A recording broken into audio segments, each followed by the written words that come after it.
everybody. It's time for Against the Spread. And it's presented by DraftKings. DraftKings, the crown is yours. Game 4, Stanley Cup playoffs. First round, the Florida Panthers lead the series against the Tampa Bay Lightning 2-1. The Panthers have a 7-game winning streak at home following a loss. However, between these two teams, Florida and Tampa, the underdogs have covered the puck line in 11 of the last 12 games in Sunrise. And because of that, I think the Panthers are going to win, but they are going to win by 1. So, yes, go with the Tampa Bay Lightning at a underdog of 1.5 goals against the spread. But the Panthers are going to win. Billy. Dan, I'm going to stay on the ice, and I'm going to take the Florida Panthers minus 1.5 against the Tampa Bay Lightning. I don't know what's going around these parts here. What's this? I don't know what's going around these parts where everybody all of a sudden is afraid of this Lightning team. And I was told, I don't remember because, honestly, I blacked out. Because when I see red, I see black also at the same point in time. So last week I was seeing red and I was seeing black. And I was told over the weekend that I proclaimed in the Panthers and Lightning series that I wanted to get hit by lightning. And that's how unafraid of the Lightning that I was. And I don't remember saying that. But I believe that in my heart and soul. This Lightning team is so soft that if they struck me, I wouldn't even feel it. It'd be like a zap, a little zap. So I know what you're saying. So far in this series, the road team has won every game, Billy. Panthers won 2 at Tampa. Tampa came back, returned the favor. Seemed like a very lopsided game, 5-1. Don't pay attention to that score. Open netter in there. When there's an open netter, you toss the records out. You know what I mean? That game, a little blip on the radar. Panthers are going to come back, and they're going to show everyone why. This is, in Sunrise, Florida, the home ice that everyone is afraid to play on. It is so hot that the ice can melt because of the energy that all the Panthers fans bring into the arena when they see red. And Dan, you know, because you've hit that drum, you know that when that drum is beat, it is a totally different animal. He just said the road team is winning all the games. That was his information. I said it too, and I'm telling you, that ends today. All right. Ride the Panthers and ride them hard. Florida Panthers, minus 1.5. Woo! Against the spread! I'm glad in a contract year you guys are doing such a good job with not doing that in a way that impresses anybody. You both just picked.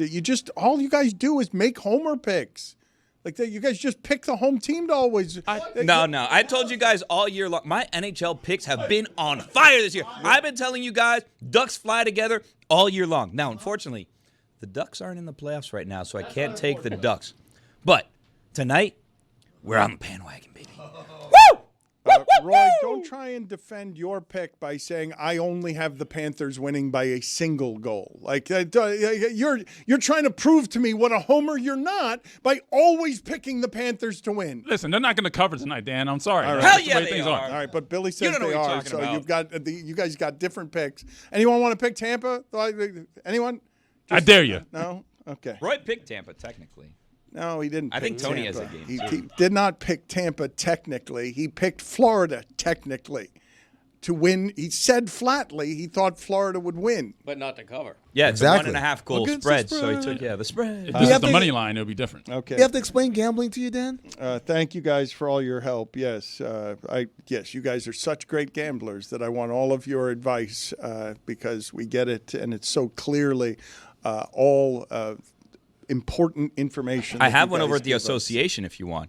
No, Ride the Heat. I don't want. Yeah, okay. So Don't the Heat. do that. The Heat have lost 7 straight home playoff games. Tyler Hero didn't touch the ball very much in the last game, and Cleveland did that to him, and that's what the Heat look like when he's your number one option. They're going to be a team that loses more than it wins.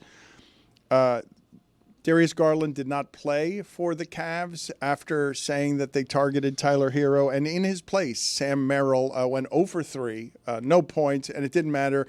They still handed the Heat their worst playoff loss ever. 0 for 3, but still a very funny guy. 0 for 3. So Garland is out. Sam Merrill plays the 19 minutes, doesn't do anything the entirety of the game, and the Heat lose by more points than they ever have in a playoff game. But then he did a full set at the ha-ha hole. They've lost 3 games by 76 points combined.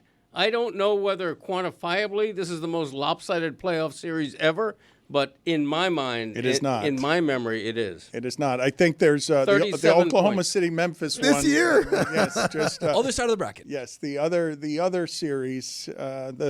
Well, hang on now. That is, well, the Greg, first they won a was game by 53, Greg, the first game. Okay, you're going to hang on. Hold on. All right, They're- so all right, Dog they're, with a bone. they're up. Continue your show, and I'm going to look something let's up. continue. Okay. Sam You Burrell could- could have a big night You tonight. can look it up, and you will find out that Oklahoma City has a bigger margin. We will. Well, you will see. I'm telling you, and the rest of us are telling you that we know it to be so because the first game was decided by 50 But plus this points. series isn't over yet. If the Heat lose by 100 tonight, then this one obviously will be more lopsided. Miami's average losing margin is greater than the Grizzlies was. That's quantifiable. I'm looking at the numbers right here. Hang on just a second. No, you Continue keep your show. telling us, We're you keep hanging telling on us that. to hang on, but you said a total number was 70-something. Look, he's doing the math. 78. I'm right. 4 divided by 78 is less than 3 divided by 76. Quantifiable. Most lopsided playoff series in Greg Cody's memory. Heat. Not Grizzlies. Okay, Heat. thank you. I appreciate you petering out there the way that you did. I did the math. Okay, You you know, did do deny the it. math. That you did it. You did it by average, and then you did 4 games instead of 3. Well, and that's the way averages work. They've only played 3. What are you supposed to do? Right. And in Greg's defense, he said in his memory, he didn't remember the other series. Yeah. Yeah, that's true. Well, I remembered that the Grizzlies lost 4-0 by less than a margin than the Heat is currently losing. That's what I remembered. Was I right? Hell yes. Yes, I was. you are Quantifiable. not right that this is the most lopsided series ever played. You are Okay, what also is? not. You are also not. What is? You are also not right on the idea that somebody hasn't been outscored by more than 70 whatever points you have said. On average, it's no, but through 3 76. games, Memphis had been outscored by OKC by more than the Cavs have outscored the Heat. Yeah, but not in total. If I may, Greg, let me stand up for you here. Thank you. The playoffs are all about adjustments, right? What happened there is Greg said 76 points. That's the biggest margin over the course of a series in his memory, and then we called him on it, and then he figured out it wasn't, but it was when you do the average. What Greg just did there, Dan, is a playoff adjustment. He adjusted. It's a chess move. Now it's your turn. What are you going to do? What were your thoughts this weekend when you guys saw the room that Texas quarterback Quinn Ewers was sitting in while he was drafted? I thought that Quinn Ewers would go higher. Did you see the room that we're talking No. about? Look at the screen right there. Oh, my God. An avid hunter with a lot of dead animals around him. He'd be much better off if he had gone back to college for another year. Although I guess Arch Manning would or Ark, as Ellie says. I assume that Arch Manning will be starting there next year, even if Quinn Ewers had returned. Well, he wasn't going to return. He was made offers by a number of schools, and there's reports of up to $8 million in NIL money to get Quinn Ewers to go be your quarterback for a year. He opted, very questionable decision, to go to the NFL when everyone kind of knew he wasn't going to be drafted very high, and now I believe he's going to be on the Dolphins, and he's going to make $800,000 a year. So he's getting 10% of what he could have gotten had he stayed in college last year. I guess he's really gambling on himself. The room is wild, and I think, and I could be wrong here, I think had the coaches and the GMs seen that room earlier, he probably would have gotten drafted higher. I think that part of the reason why he didn't get drafted earlier is because they didn't see that room. Because that room reads, NFL coaches love this guy. Killer. Yeah. Killer instinct. Hunter, yeah, absolutely. Guys, I think I've discovered my new assignment for Pablo Torre Finds Out because I'm gonna find out. I don't think he killed all those animals. No, he's right now. That's stolen valor. That's not him. Wow. Somebody else did the hunting, and he just sat on the couch. I need Ron McGill's commentary on that photo, by the way. All right, we will get that tomorrow. He's not here today. Waste of antlers. How many animals is that is in the room? And is that a bear over there on the left? Is that a bison, maybe? A tiny bear? Like, what's happening? There seems to be a tiny bear wearing a hat over there on the left. I don't know what the. Thank you. There it is. Yeah, there he is. There, it's a Why bear. is he wearing a hat? Yeah, but it's a Pomeranian that's up top? a very What is that? small bear. alive. That is absolutely not something. What is that? That's a taxidermist that got a hold of a baby bear. That's just a stuffed animal. That's Guys, not something that was killed. That's what I'm saying. Like, I think if we do a little deep dive into a lot of these animals in the background, we're going to find out a lot of this is just all fictitious. It's fugazi. Wow. This guy right here, he's playing the part. You know what? I wouldn't draft him because I don't believe he did all this stuff. What if they're like animatronic and it's really like Country Bear Jamboree when he walks into that room, like they Yeah. start singing? I like it. Is the Country Bear Jamboree still a thing at Disney? Oh, it's been repurposed. Yeah, Country Bear Musical Jamboree. So I went not too long ago, and I'll tell you what, Dan, they closed it about, I want to say a year ago, and they refurbished it. You know what? If you like Disney tunes, now the Bears, it sounds corny, now they're singing some of the hits. They're singing Aladdin. Is they're that a singing Whole New T-Rex? World. Is that a T-Rex? What I told you guys. Come on now. Come on, man. Dude, this guy's a time traveler. This dude's a fraud, man. What do you mean a fraud? That's absolutely something. He would have gotten drafted higher if anyone had seen that was a T-Rex in the corner of the room. Can I ask you, since he's a Dolphin, so there's kind of a connection here? When we got to day 3, were you thinking, Dan, what I was thinking? Shedeur's better than Zach Wilson. Like this, Shedeur to the Dolphins could make a little bit of sense here. Now the problem is, circle of trust here. Problem is, we know Tua's probably going to get hurt in one form or fashion again, right? At some point in time. And then when Shedeur comes out, if he lights things up, then you really have a quarterback controversy on your hands, which I feel like is why you get Quinn Ewers, because I don't think there's a person on earth that is going to be chanting for Quinn Ewers to come into the game, or Zach Wilson. But that's why, like, you don't get Shedeur, right? Because you don't want the controversy if Tua gets hurt again. But he's better than Zach Wilson. But Billy, wouldn't you rather have like 2 good quarterbacks than one? Yes, I do, because I've seen what happens when Tua gets hurt every year, that they don't have a competent backup plan, and now the backup plan is Zach Wilson, who is, I guess, better than the options that they've had in the past, but we know that he's not going to be. But the why answer. would you say that Quinn Ewers is better than him when one of them has a skill set that gets drafted top 5 in the sport and the other one in a draft that's weak on quarterback goes late in the draft? No. I'm saying Shedeur is better than Quinn Ewers and Zach Wilson. That's why I would have taken him. Yes, But I agree. are they better than Zach Wilson, given Yes. that Zach Wilson's measurables were he's a top 5 first-round pick? Well, I mean, we know what Zach Wilson is, where I guess in the unknown we don't know what Shedeur is in the NFL, right? Like, we've seen Zach Wilson in so many stops that, like, I would rather gamble and have Shedeur be my backup quarterback than have Zach Wilson, who we kind of know what exactly he's going to be. Confession, when Dan said when one guy has a skill set that we know to be valued at top 5 in NFL draft, I thought you meant Quinn Ewers hunting down the T-Rex. I was like, that is a pretty good skill. I mean, if he does have it, a time machine. By the way, Zach Wilson's top 5 days it seemed like 1,000 years ago. He's proved himself for what he is. That's why the Dolphins got him on a 1-year deal for the NFL equivalent of about $5,000. How old, just for the record, how old is Zach Wilson? Because while I understand that we've seen him play in the pros and not play well in the pros, his measurables in a good quarterback draft got him drafted very high. You guys are talking about people who are in a weak quarterback draft who went very low.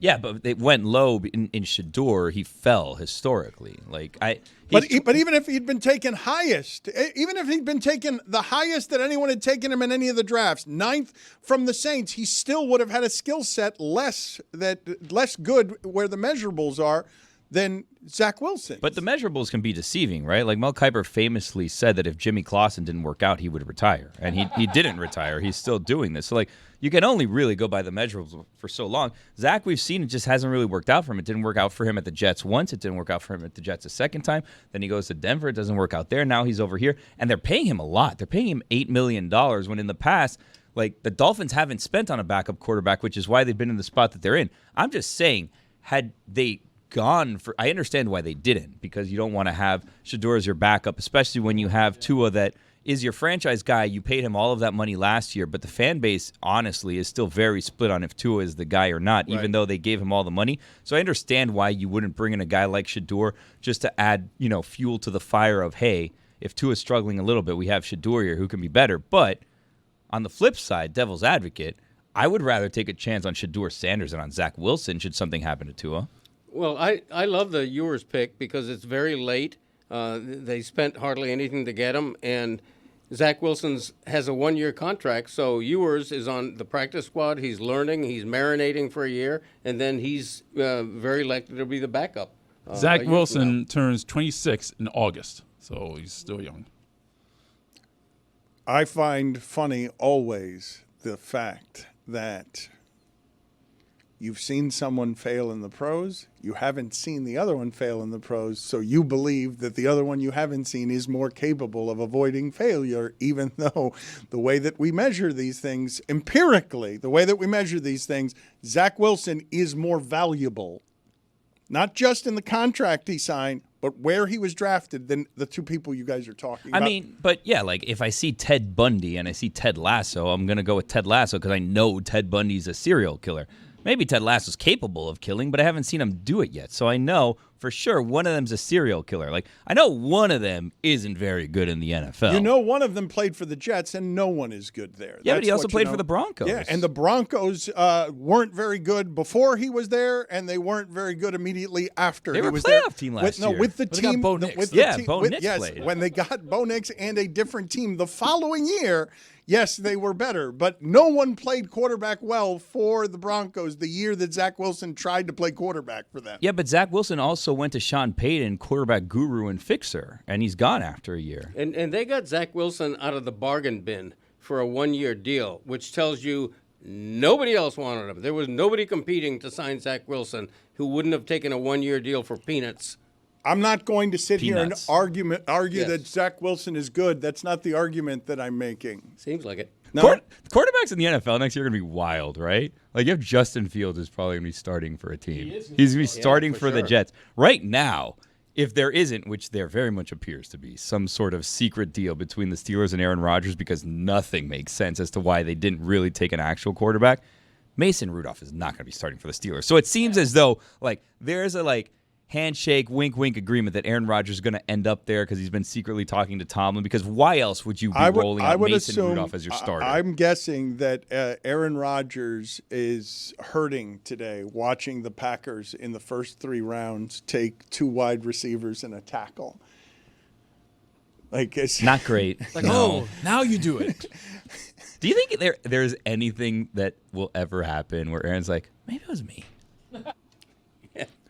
Put it on the poll at Le Batard Show. Do you think there's anything that will ever happen that Aaron Rodgers will say, maybe it was me? I made the mistake of getting wrapped up in the local hour in the first hour on all Shedeur Sanders stuff, so I haven't actually gotten to Greg Cody's very valuable Miami Dolphin draft thoughts.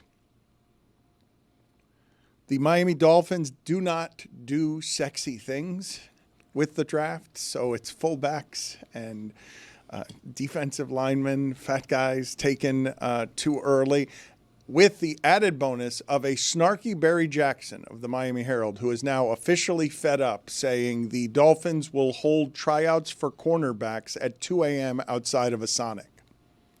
Sonics. One in Homestead? I don't know which one. The Sonics is right across from their facility. It's in front of the Walmart. 2 a.m. At 2 a.m. workouts for cornerbacks because they have not yet traded Jalen Ramsey, right? They are in talks to trade Jalen Ramsey. They do have a defensive back position problem. But what are your thoughts on the Dolphins draft? Anything here interesting to say as the longtime Miami Herald columnist, a person who's been covering these drafts for about 40 years? It was a weird pick, Kenneth Grant, in the first round. It was a weird position to pick, and it was a reach. It was a player who wasn't in many first-round mock drafts that I saw. He certainly wasn't in Kuiper's. And it's just he's a nice player, but at that position, that was their third need after cornerback and offensive guard, and they could have hit it harder. There were available players there, particularly at cornerback at 13, and they bypassed him. So I think it's an average draft. Just meh. Because after that, I like the Quinn Ewers pick. After that, they did target their positions. They did pick a cornerback late, a guard. They ended up picking 3 defensive tackles, which is probably too many. But it's the problem with the Dolphins right now. They're stuck in no man's land in the middle of the draft. It's the classic: not good enough to have a meaningful a low pick, and not bad enough to have a meaningful high pick. So they're stuck. Billy, would you do me the favor of telling me the origins of no man's land? Why is it a land with no man? Because I don't know where it is that started. I do want to re-ask a couple of questions from earlier in the show. As a prank, it's a good prank. I will say again, cruel, wrong, immoral, but pranks kind of are that. Dan, I don't know where you guys put the line on pranks, but sort of that's the point of pranks, to embarrass you and be kind of cruel. He didn't invent that prank, though. I mean, that's a cliche prank. No Man's Land, originally the name of the plot of ground lying outside the north wall of the city of London, the site of a place of execution. Oh, wow. So when you're sent to no man's land, there are no men living at the end of you visiting that land. Dan, I got another Mickey Loomis impression for you. I'm going to try again. It went so well the first time. Why wouldn't First you two go were through it great. again? It was great. on. Let me try this again. We're going to take you with our next pick right here, man. And you know it. Beautiful. That did sound like a general manager. That's great. That's a good Loomis, imitation. yeah. Man. He's spot on. Great mimicry. Mickey Loomis. That's exactly what he sounds like. I've been in his company. I've talked to Mickey. Have you? Yeah, sounds just like, it was great imitation. I'm so glad we went back to that. It was so successful the first time that Yeah, it's me good too. that we take those things and let them soar into the sky where they can great. Fantastic. live freely and just create unity and laughter. Greg, if you were Shedeur and you're getting Sanders, would you rather get a call from Mickey Loomis or Mickey Mouse? Eisner. Well, you know what? If he got a call from Mickey Loomis in the first round, that would have made sense because Greg Cody and Mel Kiper Jr. both had him going number 9 to the Saints. The other question I wanted to ask you guys, because this is something that I felt like happened with Shedeur Sanders. Go ahead and come up for me. This is America's second most popular sport, college football. Let's name all the people we thought were stars last year. Just star names. I'm not talking about regional stars. I'm talking about national stars. Because maybe Quinn Ewers qualifies because he's the quarterback at Texas. But you do understand, if you can give me 10 names, Shedeur's one of them. If you can indeed give me 10 names. And I don't know that you can give me 10 national stars in college football. The problem with that, Dan, as a metric is because it also factors in heavily how much we talk about people, regardless of whether they were actually good or not. I could throw out Arch Manning as one of those names. Yes, you could. Because I know that name. Now, did he play great and does he deserving? But I would take him, though. I would say he could be one of the 10. That name would be one of the 10. When this sport is... The fame in this sport is hard to come by if you are not a skill position player because you're wearing a face mask and it takes work to get your name out there because a lot of people are just rooting for laundry or betting on games and the parts are mostly interchangeable. And I know that people listening to this, if you know college football, you might make an argument on behalf of 20 people you think are stars. I'm asking you, give me all the names that you'd put in the class of Shedeur Sanders as a star, because the prank hurts more because it happened to a star. The fall hurts more because it happened to a star. The fact that most of these guys don't have a certain humanity to you where you can't even see their faces, but this person, you know his story and you know his dad's story. And it creates a name and a stardom that all of a sudden people are attached the same way they are to the quote-unquote polarizing Tua Tagovailoa, who they know as a name because they saw him in college, and now they've got a rooting interest in who that person is because there's a human underneath the uniform. But can you guys give me a number on what it is that you think you'd put the over-under on college football stars last year? Names that have national stardom. let's name them. Travis Hunter, right? He's far and away number 1, I right. think. Cam Ward, right? Yes. Shedeur Sanders, Jeremiah Smith from Ohio State.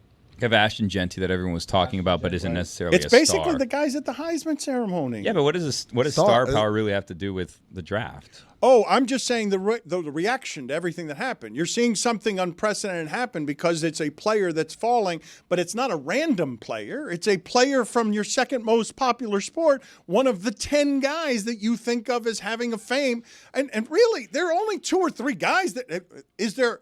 His teammate is the only guy that I'd put in the same level of stardom, just given who his father is. Dan, I don't think that's stardom. I think that's infamy, right? Because it's not that Shedeur Sanders was popular. It's popular with the brand packaging of super braggadocious, super, hey, man, I do this my own way. And I'm not making a value judgment on it. I'm just saying But infamy is part of stardom. Not always. No, but Jake Paul or whomever, not always. Not always, but for some people, yes. For some people, yes. When it is the root of your stardom, right? The root of Jake Paul's stardom is I'm an obnoxious, right? I think what happened to Shedeur Sanders has that because it is his stardom is rooted not only in his ability, but also in his ability to be polarizing on purpose, not, hey, I'll just live in my life and all of a sudden all these people are upset. But no, like, oh, let me rub it in their faces. Like, when you do that, it attracts a certain kind of attention that when this fall happens on draft day, yeah, because it's not just, oh, wow, poor star, how could this happen? It's like, yes, finally come up to this guy in a way that, for instance, let's just assume Arch Manning had played last year and had played well enough and had a fall on draft day. I think there'd be a lot of questions like, oh, what happened to Arch Manning? But it wouldn't be this celebration of, yes, in your face, dude. I think the point that Amin's making is we're a country of haters. We love seeing people that are great do bad. Like, that's the entire reason why we're sponsored by the haters. Why? Because when we do well, the haters hate it. And when Tom Brady was drafted in the 6th round, it wasn't particularly controversial at the time because he wasn't projected to be a high first-round pick. We didn't know how good he would be in the NFL.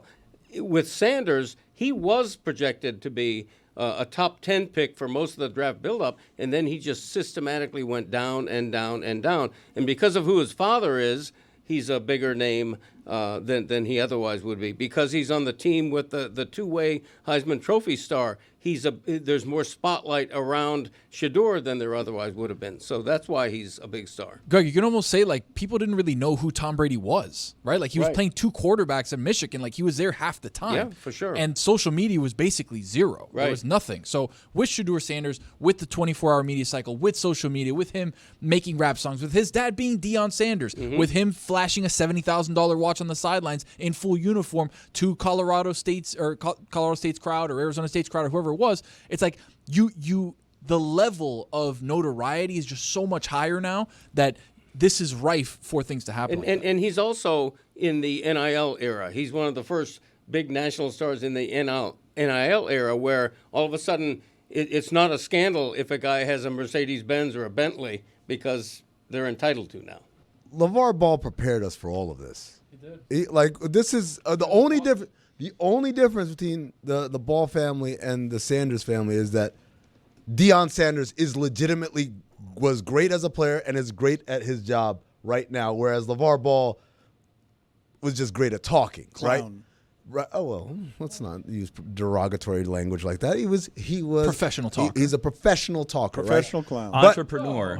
Promoter. But also part of that promoter part is that I'm going to oversell my kids. I'm not just going to sell them. I'm going to oversell them. And when you oversell a product, Dan, you get to a place where there are going to be people who are loyal to the product and there are going to be people who can't stand the product. And I think that's the difference between the regular infamy of stardom that you're talking about versus when it is engineered. I think one of the differences also with like the Balls and the Sanders is because Deion was Deion, there was a lot more credibility behind it, right? Because you just assumed, and he was a coach, he was his son's coach, but he was his coach, he was a coach, he was a star, obviously he knows the talent. But Lonzo also, and I could be misremembering this, Lonzo also played it very differently than Shedeur did, right? Like Lonzo, to my recollection, wasn't going in and kind of acting the way that LeVar was. He wasn't going in meetings. He wasn't kind of blowing things up. He was just, they were trying to get him to the Lakers and they got him to the Lakers and he was more quiet on the two and he was always kind of like, an accessory to LeVar when LeVar was going out doing LeVar things. Here you had Deion and you had Shedeur. Shedeur was acting as though he had the talent and the fame of Deion when Deion was in college, and he wasn't at that level. So Lonzo, no. LaMelo, though. He's got all the same vibes as LaMelo Ball. And again, but LeVar disappeared by the time LaMelo came around. Like LaMelo is better than Lonzo, and LaMelo is more talented, so he was able to make it without LeVar going and having to hype him up. Poor Jello. Put it on the poll, please. Are we a country of haters? And the other thing that I wanted to address with you guys as it relates to just this thing, I don't know if there's a greater crime that an athlete can commit with fans than arrogance that fans feel is unearned. Because we're kind of okay with arrogance if you've earned it. If you know you're great, we kind of like that. If you know you're great, there are exceptions, right? Barry Bonds was somebody that could be viewed, actually, it tends to be the arrogant black guy most often that has trouble overcoming his excellence because of the jerkiness. But we tend to like someone who knows he or she is great and carries him or herself with that greatness. But the unearned arrogance is the part that bothers a lot of people, even though in the case of Shedeur, I think it's earned. The quarterback who helped turn the worst program in the country into a program everybody was talking about, I believe that he earned whatever it is that he walked into those rooms with. But you've heard me say before that this is true of at least the American sports fan. The American sports fan prefers humility, even if it's false, to arrogance, even if it's the truth. But we'll allow it if it's the truth and we know you're excellent. Like, we'll be like, man, I wish I was that cool. Or Joe Burrow, we're all like, I really like the way that he carries himself. But also, the stat sheet supports it. The idea that everyone wants to knock Shedeur down before he even gets into the league, when his arrogance is not unearned. No. In fact, the draft just told you he was more successful than he had any right to be at Colorado, because the draft just told you he's not that physically talented, and more sacks than anyone in the sport tells you that offensive line wasn't any good either. But the draft doesn't actually tell you that, because he didn't actually fall to where he was going to be drafted. He took a historic fall. And it's not just like sports fans that don't like it. Obviously, it's the front office, it's the GMs, it's the coaches, because they have a lot of insecurities too, where they're not going to want to have someone come in who hasn't played a down in the league when their jobs are on the line, coming and dictating the terms, which is part of why he didn't end up getting drafted. If we take the name out of the situation and see a kid who went from an HBCU to another big school that was terrible and made them relevant, and then kind of fell in the draft, you'd be like, nice story. Like, that's a kid that has worked his way up and has earned a spot in the NFL. Now we put in Shedeur Sanders and all the things that come with it, and now it's a terrible story. But Tony, I always say if it was the same story but a different name, but keep the part where he allegedly has his headphones on or anything.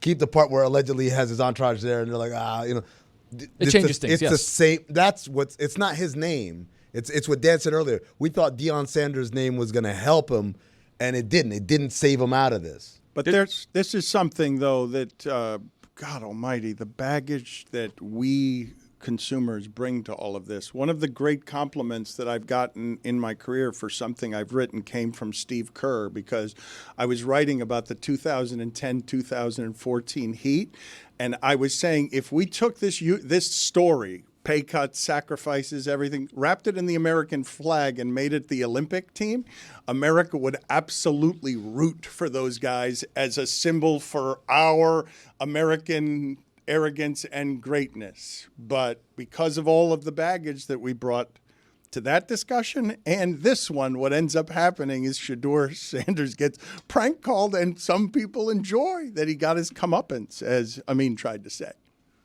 And you know it. From game night to parties with friends or special anniversary, celebrating important occasions means more moments with the coolest people in your life. Cheers to 50 years of Miller Lite, the great tasting light beer for people who love beer since 1975. Now's a perfect time to celebrate legendary stories with friends, family, and a great tasting light beer. It's Miller time. When I think of Miller Lite, I think of me and my dad cheersing, watching a Marlins game, on a cruise together. We get the tsk-tsk-ah and the cheers. It's just, when I think of Miller Lite, I think of times with my dad, times with family and friends. It's the original light beer since 1975, still iconic 50 years later. Miller Lite, great taste, 96 calories. Go to MillerLite.com/Dan to find delivery options near you, or you can pick up some Miller Lite pretty much anywhere they sell beer. It's Miller time. Celebrate responsibly. Miller Brewing Company, Milwaukee, Wisconsin. 96 calories and 3.2 carbs per 12 ounces.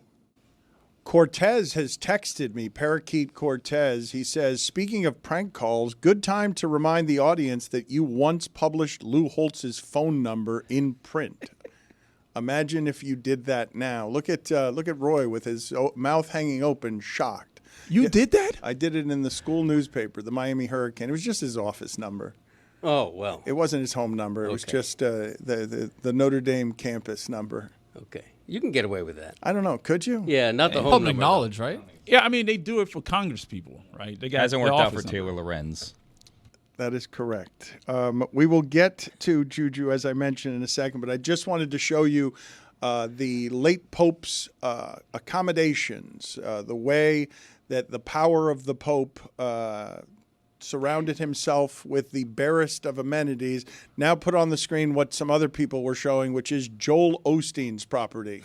He's got that preacher money, boy. He does have, and I did see people who were in support of Osteen say, yeah, go ahead and put up a photo of the Vatican while you're at it. I was going to say, does the Pope own the Vatican? Is that his spread where he's like, yeah, this is what I got? It's a whole country. My bad. It's not a mansion. It's a country. His sleeping arrangements, though, Meager, yes. Meager arrangements. Meager arrangements. We seek meager arrangements. Cody, do you have anything Pope related that you'd like to add to the conversation? I'm telling you what, the odds are out, and everybody knows that Pietro Parolin is the betting favorite to be the next Pope at plus 200. But I have to tell you, my sources within the Vatican, there's a this is my sources, so I can't quote anybody, but there's an apparent groundswell of cardinal support for, let me see his name. I want to make sure I get this right. Matteo Zuppi at plus 600 is looking like a good bet right now to me. It's a crowded it's a crowded field. You want to bet the field if you can get that bet. Piero Battista Pizzaballa is another good guy to look at. So, minor penalty, 2 minutes for adding nothing. Dan, that's a cardinal sin. that is a cardinal sin. Thank you, Billy. Get out. I'm not making that name up. Get out. Pizzaballa. Get out.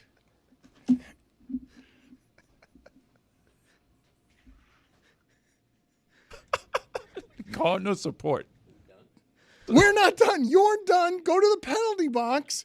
Get out of here. You know he's not going to the penalty box, right? No, he's sitting on that couch. He's just milling about like it's. Are we done? It's the end of a Clippers Nuggets game. Did the ball go in? I don't know. Are we done? That is what they should have done at the end of the Clippers Nuggets game. Somebody off mic just shrugging their shoulders, going, "Are we done yet?" What happened? Juju, what do you have for us in the way of critique and updates on what it is that we're doing here today? Number one, that is why we love you, Greg Cody. Oh, my goodness. Salute to Greg Cody. That's a great new drop, too, by the way. He didn't add anything. He added nothing. He just kept yammering. Oh, my goodness.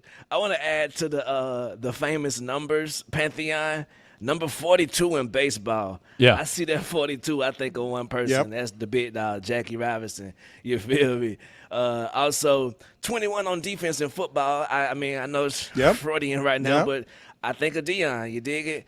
But, yeah, also congratulations to Xavier Restrepo. You dig? It shows that perseverance, and you know what I mean. Sometimes the connection it actually works out, man. Him and Cam Ward get to continue their relationship and their career together in Tennessee. I know my youth fans, we all happy and proud of my boy Xavier Restrepo for getting that opportunity. His 40 time and his scouting combine was awful, so he will now try and make it in the league with Cam Ward to see if that connection can be something that is special. What do you have for us in the way of the discussion taking place this weekend with a lot of people? Because Ron McGill has to come on and answer this question later this week. 100 men versus a gorilla. See, I got the opinion of, like I said, I'm a zigger in a world full of zaggers. Like, brothers, I think if we have a sign-up sheet and we get 100 brothers that are committed to this mission, you 20, you do this. You 20, we're only gouging eyes. You 20, attack the manhood. Like, we gonna get this job done, you feel me? I know that we think of Kong, we think of all the big, we're not talking about Kong. We're talking about a 9-to-5 gorilla, got a 401k, we just popping up on him. We gonna clean that boy up, you feel me? What y'all think? I don't know about that, Juju. 100 is a lot of men. Yes, 100 is a lot of men. But what if the gorilla grabs somebody by the ankles, That's a it. meager man by the ankles, and then uses him as a bat for other people as they're trying to come in to gouge the eyes and hit the manhood? I do think that we will have a few problems on our hands once the other 97 men see the first 3 who have been torn in half. Whoa! And ripped his head off. And whatever my plan was with the other 19 guys, go after his junk. When I see somebody whose torso has been removed from the lower half of their body, I think my plan might fall apart. But 100 men is a lot of men. We'll get a definitive answer from Ron McGill. Any other draft information, any other football stuff that you think we need to get to that we didn't get to today? We didn't even get to, Roy, we didn't even get to the Edmonton Oilers and the fact that before he left for the penalty box for adding nothing, Greg Cody was saying, hey, my McDavid overrated thing, still looking good. Well, it's a brand new series now. The series is tied at 2, so yeah, it's still in play, but I think the Kings will still win the series. What does that mean? It's still in play. That he's still in play because if they lose in this first round, it's basically 0-0 now. It's not in play. He's a great player. He is, yeah. He is, Leon Draisaitl and them boys. Yeah, Leon Draisaitl was the hero in overtime last night. You dig? On the Shedeur front, you feel me? I feel like y'all said everything. You dig? Like, Ellie came on with his opinions. You guys shared a bunch of rational realizations, you feel me? I just got one video to throw it to. This video would speak for me. I don't have too much to put on it besides this video. Salute to y'all. Well, you know what I think happens sometimes? And I don't have any evidence that it's happening now. Yes. But people start talking. And behind the scenes, they create a reputation for somebody that may not even be what their reputation is. Yeah. But everybody starts agreeing that this guy can't do this or he can't do that. And everybody starts believing that. Right. You feel me?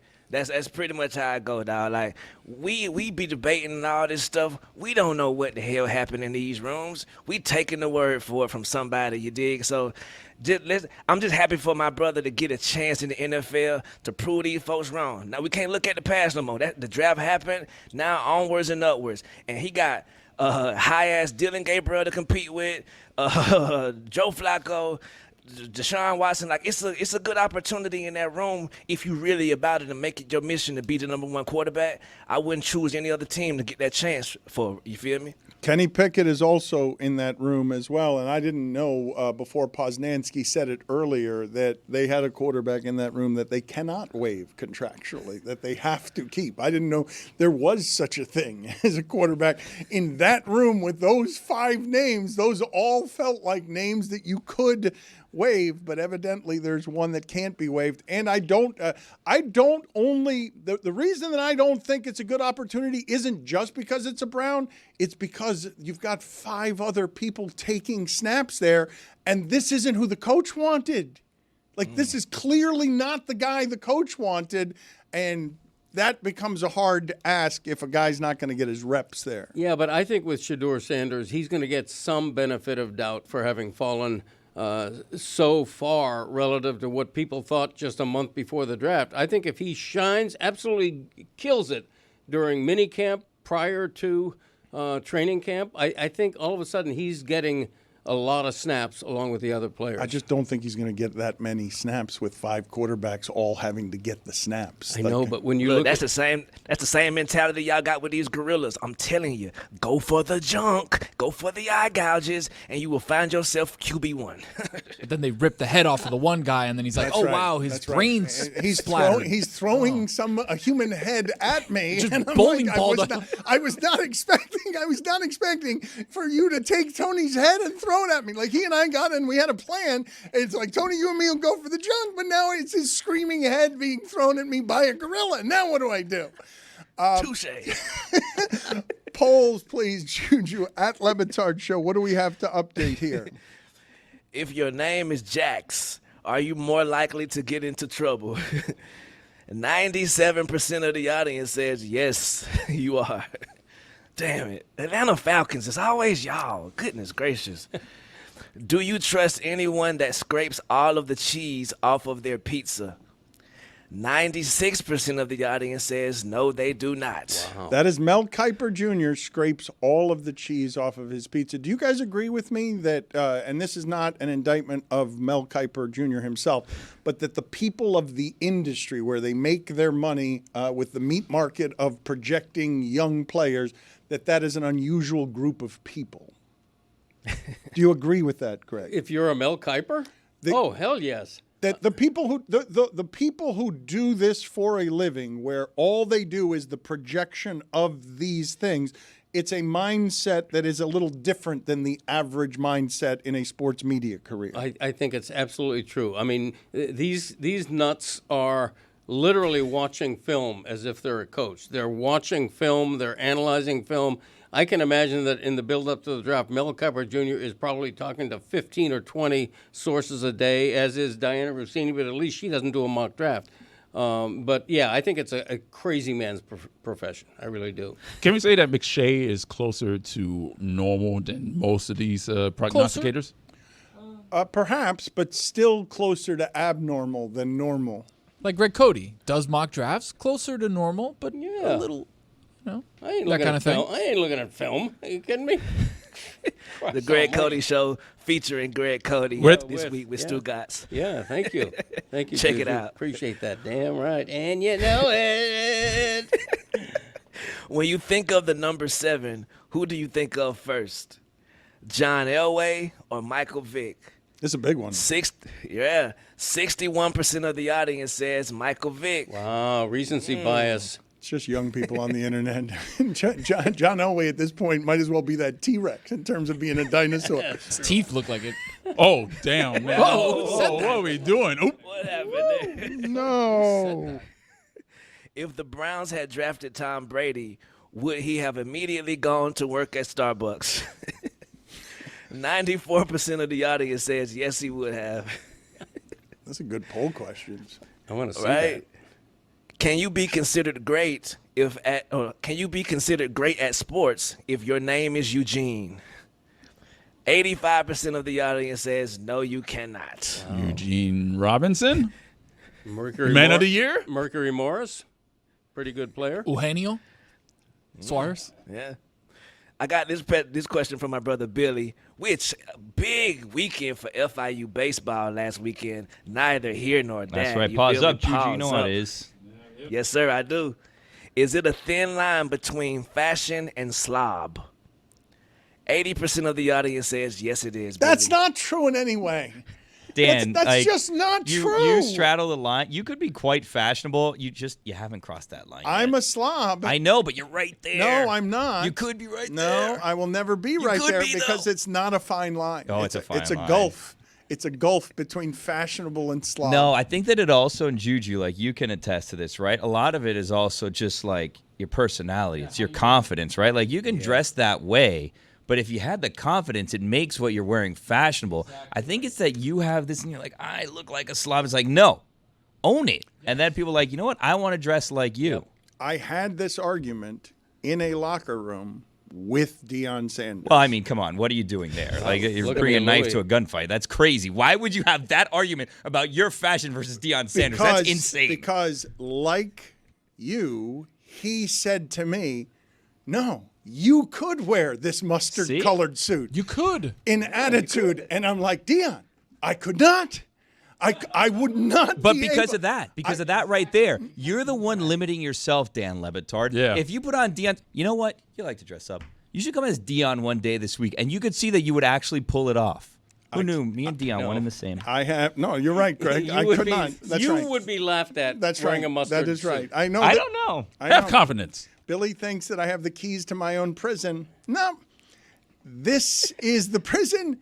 I've never had any keys. I got no keys. I don't know where the locksmith is. I don't know who makes the keys. And it is not my attitude that will bring me the keys. I cannot wear Deion's mustard-colored suit. Confidence is key, Dan. Last poll, are we a country full of haters? 98% of the audience says yes, we are, and those are your polls. God bless Juju. America. Good talking to you. 2% there. God bless America, a country full of haters. Get Elway's teeth off the screen.